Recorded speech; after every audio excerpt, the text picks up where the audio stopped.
फिर उसे अचानक ऐसा रोना आया कि वो से ज्यादा छिपाकर भयंकर के साथ रोने लगा। थोड़ी देर बाद ही उसने किसी को कहते सुना, ये लड़के तुम्हें रोना ही है तो ठीक तरह से रो, तुम सहानुभूति चाहते हो ना, मैं दे सकता हूं, लेकिन तभी दूंगा जब तुम अच्छी तरह रोकर दिखाओ। नौजवान ने एकदम चुप होकर झटपट आंसू पहुंचे और देखा कि उसके ठीक सामने एक आदमी खड़ा है, जिसका बाकी शरीर तो वैसा ही है जैसा हर आदमी का होता है, लेकिन चेहरे की जगह एक मुस्कुराता सा प्रश्न खड़ा था। भूत। नौजवान झटपट चीख नहीं पाता था कि उस आदमी ने अपने कंधे पर हाथ रखकर कहा, करो नहीं, मैं कोई भूत प्रेत नहीं हूं, मैं तुम जैसा ही मामूली इंसान हूं, बस मेरा चेहरा थोड़ा भिन्न है।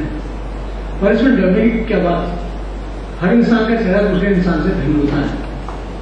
हूबहू एक जैसी शक्ति वाले दो व्यक्ति केवल डबल रोल वाली हिंदी फिल्मों में होते हैं, वरना जोड़ों में चाहूंगा कि कुछ ना कुछ फर्क तो होता ही है।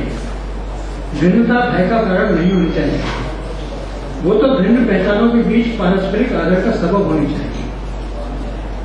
तुम कौन हो, क्या कह रहे हो, मेरी समझ में कुछ नहीं आ रहा है, नौजवान ने कहना चाहा पर कह नहीं सका। सुनो, उस आदमी ने पत्थर की उस बेंच पर नौजवान के निकट बैठते हुए कहा, रोना कोई बुरी बात नहीं है, दुख में सभी होते हैं, रोना हंसना तो इंसान होने की निशानियां हैं।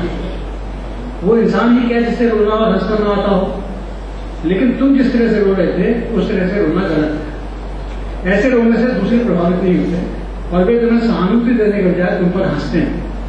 कोशिश करो कि तुम्हारे रोने पर लोग तुम पर हंसे नहीं, बल्कि तुम्हारे दुख में शामिल होकर तुम्हारा दुख दूर करने की सोचें। नौजवान ने प्रश्नवाचक दृष्टि से उस आदमी की तरफ देखा तो पाया कि अब उसके चेहरे की जगह वो मुस्कुराता सा प्रश्न चिन्ह नहीं, बल्कि चौड़ी मुस्कान वाली एक आश्वस्ति है जो उसकी तरफ दोस्ती का हाथ बढ़ा रही है। नौजवान ने मानो उस बढ़े हुए हाथ को अपने हाथों में थाम कर पूछा, क्या तुम मेरा दुख दूर करने आए हो?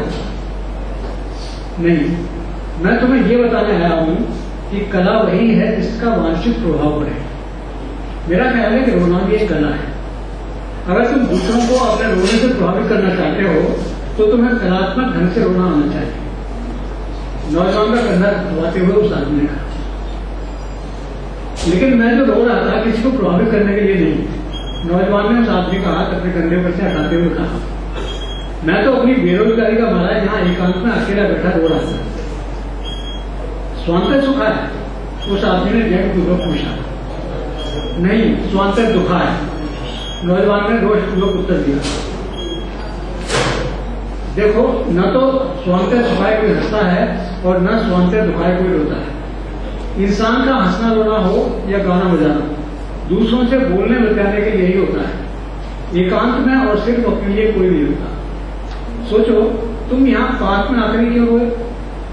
किसी जंगल में जाकर या पाताल में घुसकर क्यों नहीं रोए?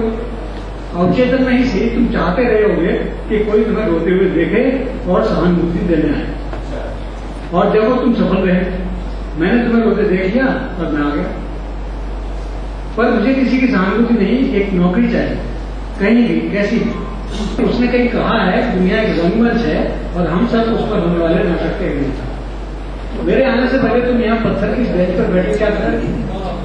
बहना करके रोने का तुमने ऐसा शानदार अभिनय किया कि मुझे दर्शक मिलकर आना पड़ा। मैं अभिनय नहीं कर रहा था, नौजवान ने जोर देकर कहा, मैं सचमुच रो रहा था।